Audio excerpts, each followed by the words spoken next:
18 अप्रैल 1912 की रात लगभग 9:30 बजे अमेरिका के न्यूयॉर्क में तेज बारिश हो रही थी। करीब 40,000 लोग बेसब्री से जहाज का इंतजार कर रहे थे। वह जहाज था कॉर्पेथियन।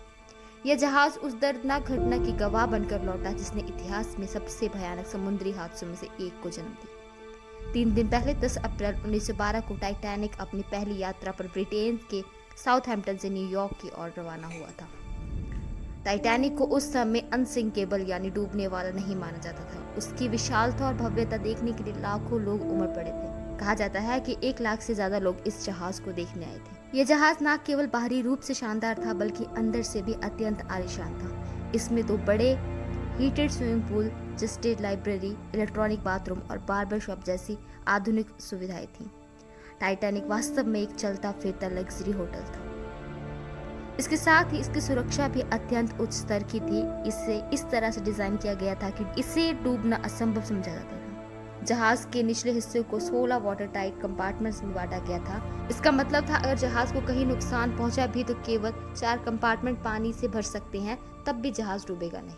लेकिन दुर्भाग्यवश 14 अप्रैल की रात को टाइटैनिक एक विशाल आइसबर्ग से टकरा गया। टकराव इतना गंभीर था कि 6 कंपार्टमेंट पानी से भर गए जिससे जहाज डूबने लगा। रात के 11:40 पर टाइटैनिक का राइट साइड का हिस्सा आइसबर्ग से टकराया।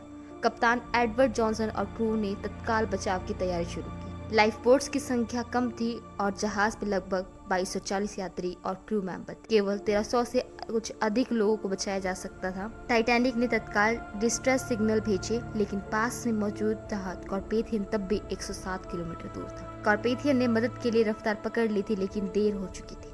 टाइटैनिक डूबने लगा और आखिरकार 2 हिस्सों में टूट गया।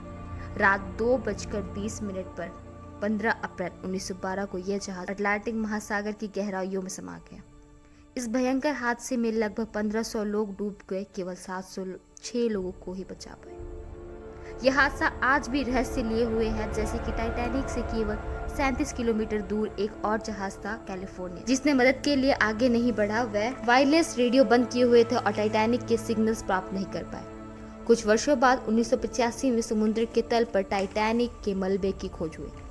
यह मलबा 2 हिस्सों में टूट चुका था। आगे का हिस्सा अपेक्षाकृत सुरक्षित था, लेकिन पिछला हिस्सा बुरी तरह से क्षतिग्रस्त हो चुका। गहन जांच में पता चला कि जहाज के निर्माण में इस्तेमाल हुई रिवेट्स कॉस्ट आयरन की थी, जो स्टील की तुलना में कमजोर थी। इसके अलावा जहाज के बेस में आग लगी हुई थी, जो समुद्र में यात्रा से पहले ही जहाज की मजबूती को प्रभावित कर रही थी। इन कारणों से टाइटैनिक की बॉडी कमजोर हो गई थी और आइसबर्ग से टकराने पर पानी तेजी से जहाज के अंदर घुस गया था।